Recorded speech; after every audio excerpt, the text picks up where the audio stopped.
Chaos, the god of destruction. Kyogre, the creator of the sea. The sheer beauty of water can only be matched by its utility or brutality. My name is Ben Krayler, and it's my job to find out who would win in a versus show. On planet Mobius, a war raged between two clans of the Echidna race, the Nocturnus clan and the Knuckles clan. An apparent advantage for the Knuckles clan, the leader of the tribe decided to take advantage of the Chaos Emeralds, no matter what the consequences. However, not everyone was enthusiastic about the idea. The small creatures named Chao and even the chief's daughter Tikal blocked the way to the Emerald Shrine. With lots of persuasion and hope, Tikal tried everything in her power to dissuade her father from carrying out his horrible idea. Wait, please stop! You'll regret it forever! The clan has made its choice and will seize the emeralds now! Unfortunately, it all was no use. Warriors, attack! Stop it!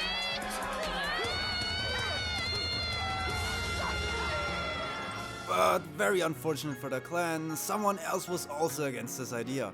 A numinous entity with unimaginable power. Chaos. Chaos is the guardian of the Chao and protector of the emeralds. Protector of the Chao? Precisely. Oh, I'm doing this one alone. Once Chaos was a Chao too, but he got mutated due to the positive energy radiance of the Master Emerald. In any case, a big F for the Knuckles clan, because Chaos became so hateful and angry about what happened to his former kind in Tikal that he absorbed the Chaos Emeralds and not only blindly wiped out almost the entire clan, but almost the whole world too. That's why he's also known as the God of Destruction. But miraculously, Tikal survived, who in order to stop Chaos's cataclysmic outburst, sealed Chaos and herself into the Master Emerald. And thus, his tragedy seemed to be over. Until 4,000 years later, a fat, narcissistic scientist with small dick complex destroyed the Master Emerald and freed Chaos in order to gain world domination through it. Though to become truly perfect, Chaos has to find all Chaos Emeralds to finish what he began 4,000 years ago. But even without emeralds, Chaos Zero is frankly a tough son of a bitch. Due to his liquid body structure, which despite looking like is no water, Chaos is able to shape his body however he likes. He can stretch his arms far distances and whirl them around like a propeller. He can also introduce an arm into the ground to form a giant tentacle. He can also deform himself into a puddle and thus move around. But aside from shapeshifting, Chaos also possesses other special abilities, like levitation and his hydrokinesis, by which he can control water from a distance via his mind. For instance, that's how he's able to launch balls of water or freeze enemies for 30 seconds in time via cold. That's familiar. Well, moreover, Chaos is also able to heal himself up via Chaos Heal, and through Ichikoro, whatever that means, theoretically capable of resisting one-hit attacks. However, through the Chaos Emeralds, his already insane power is not only increased, but served in even more diverse ways. After the absorption of one emerald, Chaos becomes Chaos 1. Bigger, stronger, and a bone hand. Yes, with 2 emeralds he transforms to Chaos 2. Surprise! Now with 2 bone hands, free fence on his head, and the ability to place an energy barrier between himself and others. With 4 emeralds he transforms to whatever 2 times 2 is. In this form he has similarities to a shark, he can create shockwaves and has a higher agility. With 6 emeralds he transforms into Chaos 6. Now he's dead, and possesses a vacuum breath and can charge up his tail with energy to hit others with it, I guess. But with the seizure of the final emerald, Chaos is becoming a creature whose uphold of the title God of Destruction is doubtlessly justified. Perfect chaos.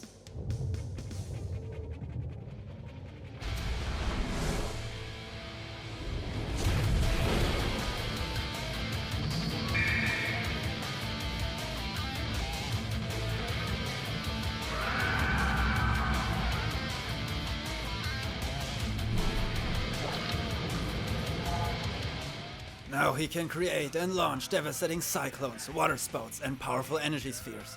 Even capable of firing a giant death beam, which once destroyed the highly advanced and hideous-looking Air Carrier 2. In the end, only Supersonic could keep up with him. Someone who can bypass the speed of light by a lot. To give a better understanding of how powerful Chaos can be, let's see how powerful he is in his base form. In base, he once was able to keep up with a character called Emerald. Alright so far, but this was at a time where he held all Chaos Emeralds. That means Chaos Zero is in power comparable to all Emeralds. And one Emerald alone is able to throw a continent-sized piece of Earth into the horizon in seconds. That could require energy outputs up to 20 Yoda tons, which is a lot of fucking power. And Perfect Chaos would absolutely curb stomp his base form. But despite all his fucking might, he in the end lost against Supersonic, because love beats hatred. Perfect Chaos's defeat caused a gigantic explosion, which transformed Chaos back to his base form. But instead of feeling anger or sadness, Chaos finally felt peace again. So he saw in front of him what he thought to have lost all those millennia ago, his family. Subsequently, Tikal sealed Chaos and herself again into the Master Emerald, without dread, but a freed spirit and a smile on her face. Nonetheless, history will never forget to what oceanic terror the god of destruction is capable of in order to protect what is most significant to him. Well, who knows? Shall we ignore our obligation toward adherence of principles? Even our world might sink one day in chaos.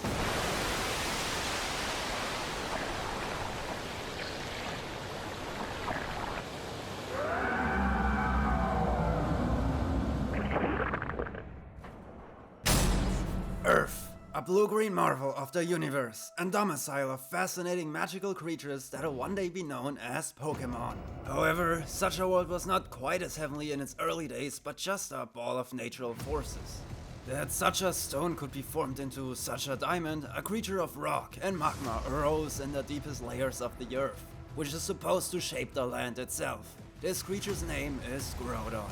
Meanwhile, the pressures of the waters in the tombs of the deep sea formed another creature, the one who's responsible for the land's counterpart, the creator and lord of the seas, Kyogre.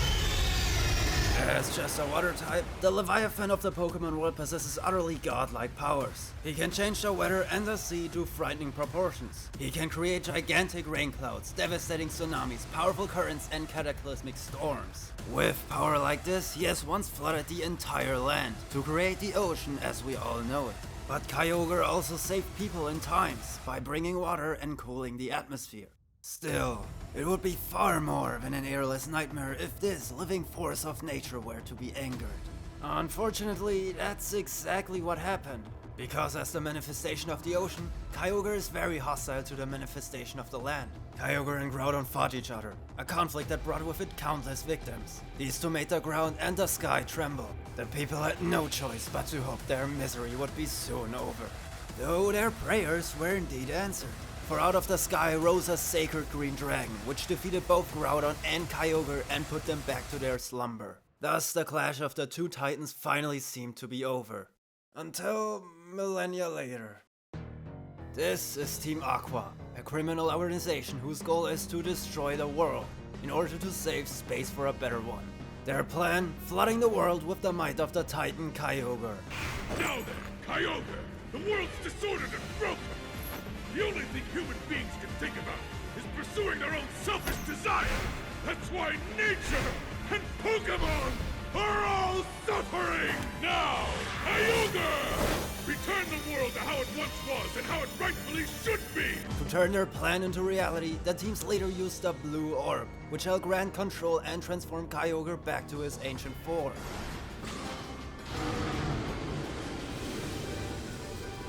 In its ancient form, Primal Kyogre is a lot more powerful than its normal state. Kyogre created a storm again, which could lead to the end of the world. Unfortunately for the leader Archie, he wouldn't live to see his dream, because controlling a beast like that would have never worked.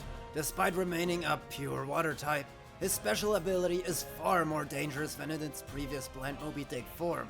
In normal state, Kyogre possesses the ability Drizzle, which powers up water attacks and weakens fire attacks. But in its more powerful state, Kyogre wields the ability Primordial Sea, which not weakens fire attacks but completely renders them ineffective.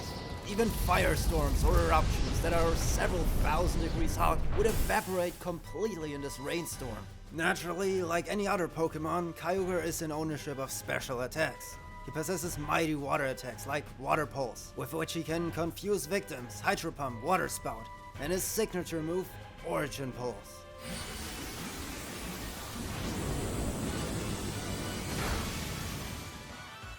Via Calm Mind, he can boost his offense and defense, and through some recovering, regenerate all his health. Albeit Kyogre can also assault with other elements too, such as electric with thunder, or with ice attacks via Ice Beam or Blizzard. But most bizarre out of all is the move Sheer Cold, an attack that can kill the opponent immediately. With a hit rate of 30%, assuming the opponent doesn't have a special counter such as the ability Sturdy, then every match can be won by this attack after just one round. Even if the rulers of time and space, the devil, or the god of Pokémon itself are hit by it, the target is killed instantly.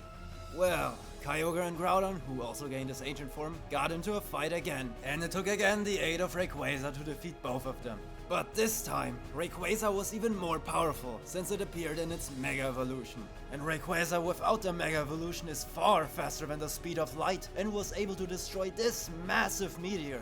This takes a huge amount of energy, up to 100 Yodatons.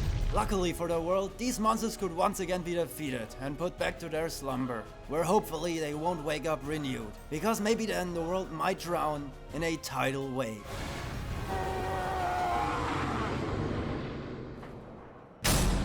Alright, the results are in. Let's make an end of this debate once and for all.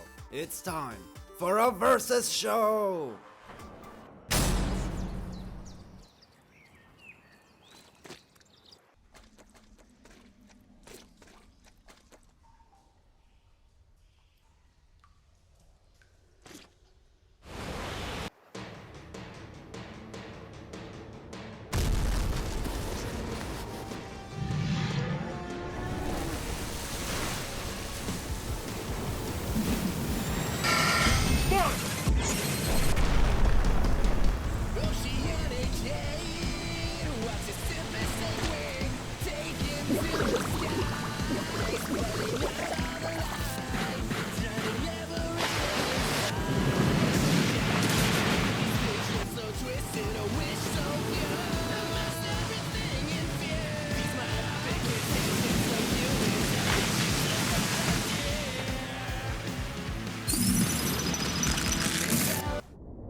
that's gonna get you some EXP points.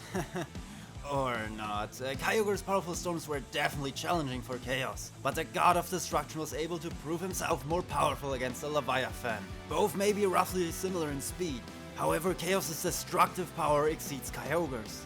Pokemon power levels can be pretty chaotic, so one may claim that Kyogre could scale to higher Pokemon. But going that far would justify a much higher power level for Chaos as well, since he kept pace with Supersonic. So let's keep this a little more simple. We know that Rayquaza was able to defeat Primal Groudon and Kyogre. While 101 Yodatons is an extremely large amount of energy, 20 Yodatons times 7 is more than that, and it's considered as Chaos Zero. While Rayquaza did this feat without the Mega Evolution, putting Primal Kyogre completely on par with Mega Rayquaza is very capricious. Since Rayquaza was already capable of defeating Primal Kyogre and Groudon in his base form. But it wasn't just power what mattered. While Kyogre has surprises like electric and ice attacks, that couldn't save him either. For one thing, Chaos Heal has a far better healing ability than Rest. And Kyogre's Primordial Sea strengthens all water attacks, including Chaos's. Kyogre might paralyze or freeze Chaos with any luck, but Chaos can guarantee that with Chaos Bind. Of course, all of that would be irrelevant if Kyogre did not just one-shot Chaos with Sheer Cold. But here are two problems.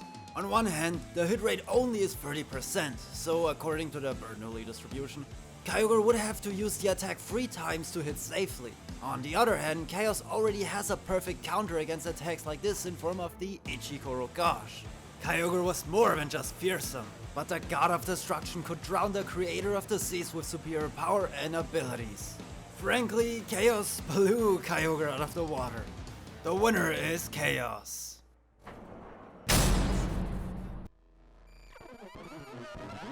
You understand me